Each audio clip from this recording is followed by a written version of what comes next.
신명기 말씀을 계속해서 묵상하고 있습니다. 엊그저께 김바나바 목사님께서 우리 신명기에 대해서 설명해 주실 때 신명기는 이 새로울 신자가 아니라 거듭 신자다. 그리고 명할 명의 기록 기자다. 그래서 신명기죠. 거듭 명하여 명하기 위해서 기록된 것, 거듭 명령하여 쓴 글이다라는 것이 신명기입니다. 그래서 사실 신명기를 설교할 때는 새로운 내용이 다시 해서 선포되는 것보다 더 중요한 것은 이미 여러분들께서 아시는 영적 교훈, 또 하나님의 말씀 중에 우리가 다시금 기억해야 되는 것, 다시금 우리가 붙잡아야 되는 말씀을 꼭 붙잡는 것이 정말 중요합니다. 그래서 이 아침에도 또 제가 며칠 묵상하면서도 새로운 영적 교훈을 찾아내기보다는 꼭 우리가 기억해야 되는 영적 교훈이 무엇인가, 거듭해서 하나님께서 우리에게 명령하고 계시는 것이 무엇인가를 잘 살펴보았습니다. 그래서 세 가지를 오늘 아침에 나누기를 원하는데요. 첫 번째, 7장 12절부터 15절의 말씀을 보시면 굉장히 많은 말씀이 나와 있습니다. 사실 13절부터는요, 12절 후반부부터는 계속해서 무슨 말씀을 하고 있냐면 이렇게 하면 너에게 이런 축복을 주리라 라는 결과의 말씀이에요.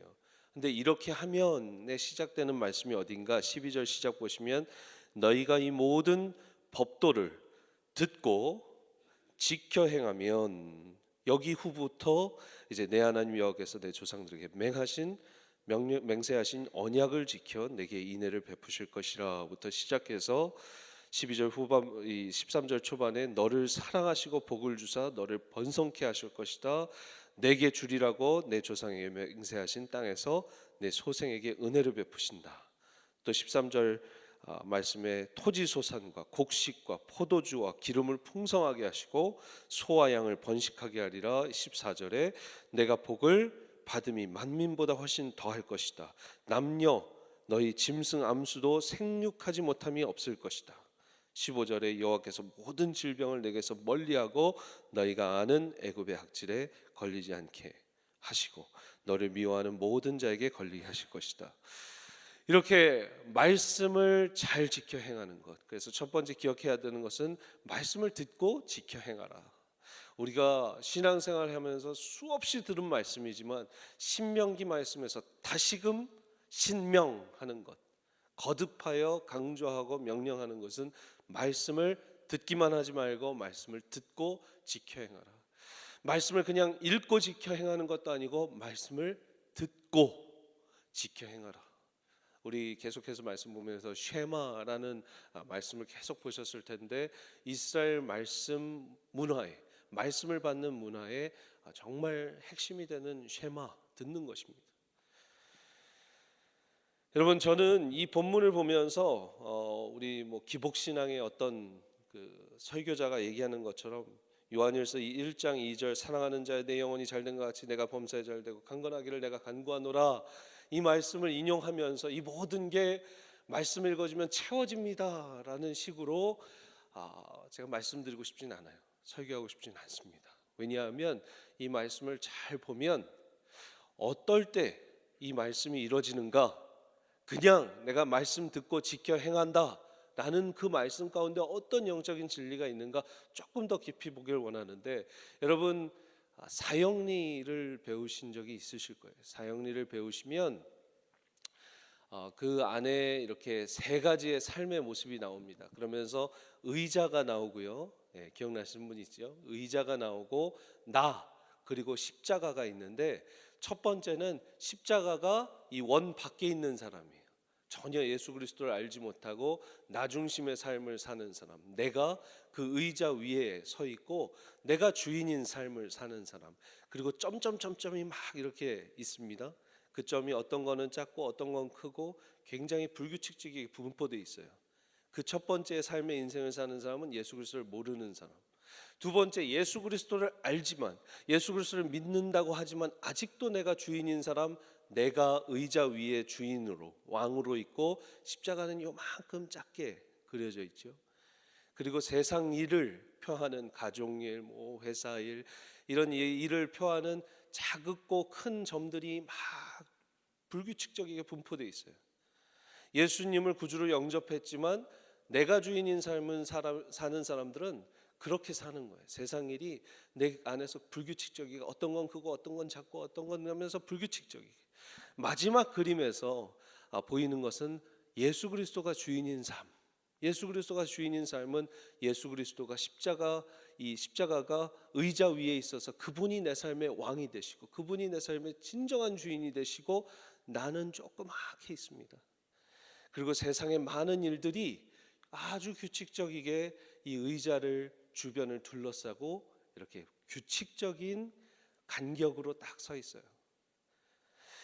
그 말씀이 제가 그 그림이 딱 떠오르면서 이 말씀을 보니까 너희가 이 모든 법도를 듣고 지켜 행하면 이 모든 것을 이루리라 라는 말씀 가운데 우리 그리스도인들에게 이거는 신명기 이 이스라엘 백성에게 다시 한번 가나안 땅에 들어가기 위해서 기억해야 되는 말씀이지만 우리가 기억해야 하는 말씀은 예수 그리스도가 주인된 삶은 이 모든 삶이 규칙적이게 예수 그리스도가 왕이시고 내가 작아진 삶은 그래서 말씀대로 그분의 말씀대로 살기 위해서 피나는 노력을 하고 새벽마다 이 아침을 깨우고 주님께 나아가는 분들은 이 모든 삶의 자리도 하나님께서 하나님의 방식으로 하나님이 주시는 평안 가운데 잘 운영될 수 있다. 믿으십니까? 할렐루야. 예수 그리스도가 주인 되지 않으면 내가 주인 되면 우리는 어쩔 때는 통장 잔고가 커 보이고 어쩔 때는 경제적인 이유가 이따만한 그림으로 나를 옮매는 사건들이 있죠. 또 다른 자녀 문제, 여러 가지 가족 관계 문제, 인간적인 관계 문제 이런 것들이 우리 안에서 막습니다. 여러분 마태복음 6장 33절에도 말씀하시죠. 먼저 그의 나라와 그의 의를 구하라. 그러면 이 모든 것을 하나님께서 더하신다고 하셨어요. 할렐루야. 네. 먼저 그의 나라와 그의 의를 구하면이 예수 그리스도 주인 되는 삶이고 오늘 말씀 가운데 이 모든 말씀을 듣고 지켜 행하는 것에 신약과 구약을 왔다 갔다 하지만 일맥상통하신 줄 믿으시길 바랍니다. 네. 두 번째 우리가 신명해야 되는 말씀은 그들을 진멸하라라는 말씀이에요. 그들을 진멸하라. 신명기 7장 16절부터 24절의 말씀 굉장히 긴 말씀인데요. 여러분 16절 보시면 내 하나님 여호와께서 내게 넘겨주신 모든 민족을 내 눈이 긍휼히 여기지 말고 진멸하며라는 단어가 나와 있습니다. 진멸하며. 또 24절 마지막 보시면 마지막 문단을 보십시오. 내가 마침내 그들을 진멸하리라. 전멸하리라 아주 강한 말씀을 하면서 긍휼히 여기지도 말라라고 하십니다. 이방 민족들의 그 우상 섬기는 것들을 진멸하고 그들을 내쫓으라라는 말씀이죠. 강력하게 말씀하셨어요. 여러분 이 신명기 7장 말씀은요 신약자들에게 굉장히 곤란한 본문이기도 합니다. 왜냐하면 사랑의 하나님, 좋으신 하나님이 인정사정 볼 것 없이 그들을 진멸하고 없애라는 말씀을 하시는 거예요. 왜요? 우상 섬기는 다른 이방신들 섬기는 그런 민족들이기 때문에 하나님께서 진멸하라라고 하시는 것이죠. 그런 것을 보고 이제 자유주의자 어떤 학자들은 이건 사랑의 하나님에 위배되는 말씀이니까 이 말씀은 빼야 된다 뭐 이런 분들도 계세요. 하지만 여러분 이것이 정말 사랑의 메시지라는 것을 여러분 기억하셔야 됩니다. 여러분 암이 걸렸는데 암덩어리를 긍휼히 여겨라. 말이 되나요? 암 수술하는데 의사분에게 이렇게 부탁합니다. 암을 긍휼히 여기서 조금 암은 남겨주시고 한 20% 남겨주십시오. 그들도 살아야 되지 않겠습니까? 이런 사람은 없을 거예요. 암덩어리를 깨끗하게 없애주십시오. 이렇게 부탁하는 것이 맞는 것이죠. 하나님께서는 암 같은 존재, 우상신들을 섬기는 그들의 모습을 하나님께서 너무 싫어하셨어요. 미워하셨어요. 그렇기 때문에 이 백성이 더 침해받을까 봐, 하나님의 백성이 거룩하지 못하게 될까 봐 그들을 없애라고 하신 것이죠. 여러분, 소수인 것이 얼마나 나중에는 큰 위협을 보이는지 모릅니다. 일본 제국주의도, 북한의 핵터러도, 독일의 나치즘도, 유럽을 계속해서 충격과 공포로 몰아넣는 이슬람 테러리스트들도 다수가 아닙니다. 소수로 시작하고 소수가 벌인 전쟁들이었는데 세계 1차 전쟁, 2차 전쟁이 된 거예요. 그리고 지금 우리는 테러리스트들의 위협에 계속해서 유럽은 하루가 멀다 하고 소식이 전해오고 있습니다. 미국의 동성 간의 결혼이 문제입니다. 그런데 여러분 한번 생각해 보셨습니까? 우리 주변에 동성애자가 몇 명이나 될까? 2011년도에 조사한 것 미국 전체의 50개 주에 400만 명, 미국 성인 인구의 1.7%입니다. 지금 2016년 최근 자료인데 2016년에 발표한 자료 1000만입니다. 4.1%에 해당하는 인구입니다. 성인. 여러분, 근데 더 충격적인 것은 2011년에 1.7% 400만 명의 동성애자가 있을 때 동성 간의 결혼을 찬성하는 미국인은 27%였습니다. 자기가 동성애자든 아니든 27%의 미국인이 동성애의 결혼은 합법화해야 된다라고 얘기했는데 2016년에는 1.7%의 그 영향을 받아서, 그들의 영향을 받아서 미국인의 64%가 동성애 결혼은 찬성이 돼야 된다라고 이야기를 합니다. 여러분, 처음에는 400만 명, 이 큰 미국 땅덩어리에 50개 주 전역에 400만 명, 그거 큰 인구 아닐 수 있어요. 1.7%거든요. 그런데 그 소수가 5년 사이에 1000만이 되고 미국 인구의 4.4%를 넘는 인구가 되고 그들의 영향력은 26%가 동성애 찬성이었다가 지금은 몇 프로라고요? 64%가 동성애 결혼을 찬성한다. 여러분, 작은 소수의 영향력이 얼마나 큰 이 세상에 영향력을 끼치는지 몰라요. 악한 영향력이든 좋은 영향력이든, 여러분, 한 나라의 대통령이 수십 명 있는 나라는 없습니다. 한 나라의 대통령은 한 명, 총리 한 명, 뭐 간혹 가다가 두세 명의 리더가 있을 수는 있으나 그 한두 세 명의 리더들이 전체 나라에 끼치는 영향력이 얼마나 큽니까? 경제 정책을 펼치는 것이 완전히 우리의 삶을 다 바꿔놓죠. 금리 0.5%만 올려도 여러분 가게는 다 흔들리는 거예요. 0.5%를 내려도 또 흔들리는 거예요. 대단한 영향력을 소수가 발휘하는데 이 소수가 하나님을 모른다면, 하나님을 거역한다면 어떻겠습니까? 위험한 것이죠. 하나님의 백성까지도 침투해 들어갈 수 있는 것이. 그렇기 때문에 사랑의 하나님은 똑같이 사랑의 메시지로 그들을 진멸하라, 그들을 내쫓아라 라는 메시지를 전하고 계시는 것이죠. 할렐루야. 우리의 삶 가운데 조금이라도 악한 영향력이 들어올라거든 여러분 제하시고 암덩어리처럼 여기시기를 바랍니다. 죄한테 따뜻한 사람이 될 필요는 없어요. 차갑고 냉정하게 그들을 잘라야 돼요. 그 유혹들을 잘라야 됩니다. 그래서 세 번째 마지막 영적인 교훈은 무엇이냐? 죄를 미워하라라는 것이죠. 죄를 미워하라. 25절 26절 보시겠습니다. 너는 그들이 조각한 신상들을 불사르고 그것에 입힌 은이나 금을 탐내지 말며 취하지 말라. 내가 그것으로 말미암아 올무에 걸릴까 하노니 이는 내 하나님 여호와께서 가증히 여기시는 것이다. 너는 가증한 것을 내 집에 들이지 말라. 너도 그것과 같이 진멸당할까 하노라. 너는 그것을 멀리하며 심히 미워하라. 그것은 진멸당할 것임이라. 진멸당할 죄는 미워하라라는 것이에요. 가증한 것을 집에 들이지 마라. 진멸당할까 하노라. 그것을 멀리하며 심히 미워하라. 그것은 진멸당할 것이다. 강하게 말씀하고 계십니다.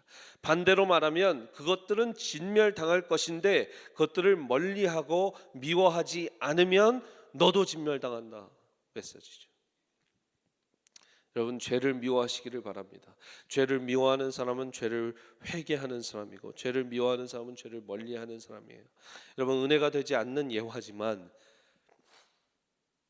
혹시나 오늘 이 아침에 여러분들 누굴 미워해 보신 적 있으세요? 아무도 없으세요? 참, 네. 여러분, 누굴 미워하잖아요. 그러면 그 사람이 멀리서 오면 가까이 가서 인사하고 싶어요? 피하고 싶어요? 피하고 싶은 거예요. 그 사람하고 앞에 나와서 오손도손 얘기하면서 밥 먹고 커피 마시고 싶습니까? 절대 그런 자리에 가지고 싶지 않습니까? 그런 자리에 안 가고 싶은 거예요. 죄를 미워하면 멀리서부터 오르면 딱 피하게 돼요.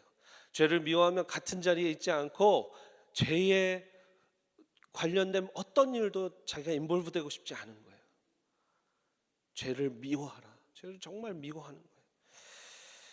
여러분, 이 말씀 중에 제가 예전에 기억나는 말씀이 하나 있어서, evil, E-V-I-L, 영어로 evil, 악한이라는 뜻이죠. 악한 영을 그래서 evil spirit이라고 하는데, 저의 출처는 아닙니다. 다른 목사님 말씀하셔서 저도 사이테이션 하는 걸 이 거꾸로 해보세요. E-V-I-L을 거꾸로 하면 L-I-V-E가 되는 거예요. 산다, live가 되는 거죠. 여러분, 죄를 거슬러야지만, the opposite way from the evil, evil에서 거슬러야지만 우리가 진정으로 산다라는 메시지. 여러분, 죄 안에서 육신의 정욕과 안목의 정욕과 이생의 자랑 가운데 사는 건 살아도 사는 게 아닙니다. 아멘. 예수 그리스도께서 기뻐하시고 성령께서 기뻐하시는 삶이 아니에요. 죄를 거슬러야지만 우리가 참된 live, 삶이 되는 것이지요. 25절 마지막으로 보고 말씀을 맺도록 하겠습니다. 너는 그들이 조각한 신상들을 불사르고 그것에 입힌 은이나 금을 탐내지 말라. 여러분, 우상들은요, 은이나 금을 참 많이 입혔습니다. 전 예전에도 기억나는 게 저희 집 근처에 산기슭 쪽에 있었는데, 산 더 올라가면 절이 있었어요. 뭐 애들하고 모르면서 이제 약수터 왔다 갔다 맨날 뛰어가고 막 이랬는데, 거기에 그 절에 저 아직도 기억나요. 밖에 있는 이 석가모니상이었는데 엄청 큰 석가모니상이 금으로 덮여 있었어요. 수원 팔달산에 있습니다. 그 팔달산에서 맨날 밑에서도 보이고요, 저기 멀리서도 날씨 좋은 날은 그 금상이 보이는데 아직도 잊혀지지가 않아요. 여러분, 그 금으로 생겼으니까 저게 다 금이야 막 이랬단 말이에요. 여러분, 가짜들은 금과 은으로 바릅니다. 그런데 여기 오늘 말씀에서도 그 가짜 우상들을 진멸할 때에 그 금, 은 탐내지 마라 이거예요. 다 없애라. 여러분, 우리의 삶 가운데서 우리를 사로잡는 우상들이 육신의 정욕과 안목의 정욕과 이생의 자랑들이 있는데, 그것들은 참으로 금으로 덮여 있고 은으로 덮여 있고 휘황찬란하고 아름다운 것들로 덮여 있을 때가 참 많아요. 꼭 물질이 아니더라도 여러분, 아름다운 것의 사람은 따라가게 되고 멋진 것의 사람은 매혹되고 유혹되는 거예요. 볼품없는 것에 유혹되는 사람 없습니다. 여러분, 이 힌두교 다 보세요. 머스크 사원 보십시오. 무슬림들의 이슬람 사원을 보십시오. 위에 크게 그 초승달 별 모양 금으로 청동으로 만들어 놓고 돔 형식으로 엄청 멋있는, 여러분 미국의 머스크들 캘리포니아에 엄청 큰 데들 많은데요, 하얗고요, 금박 줄을 해서 엄청 거룩해 보여요. 여러분, 그런 악한 영들은 그런 아름다운 것으로 포장하는 거죠. 우리의 삶에서 가장 아름다운 게 어떻게 보면 가장 악한 것일 수 있다. 참 위험한 말씀이지만 제가 오늘 새벽에 꼭 드리고 싶은 말씀은, 우리가 그것에 현혹되지 말고 유혹되지 말고, 오늘 찬양 그래서 선곡했어요. 마귀들과 싸워 이길지라. 싸워 이길지라. 여러분, 우리는 힘이 없습니다. 우리는 싸워서 이게 힘이 없어요. 우리가 싸우기는커녕 그냥 가서 몰매 맞고 도망 안 가면 다행인 거죠. 성령께서는 이기실 줄 믿습니다. 우리 안에 계신 성령의 능력과 예수 그리스도 십자가 보혈의 그 공로, 그 은혜, 그 사랑으로 부활의 기쁨과 그 능력으로 우리가 능히 이겨낼 오늘 하루가 될 줄 믿습니다. 아름다운 것, 가장 화려한 것에 현혹되지 마시고 가장 거칠지만 가장 무디지만 우리를 구원하신 십자가, 나무 십자가에 초점을 두시는 오늘 하루 되시기를 축복합니다.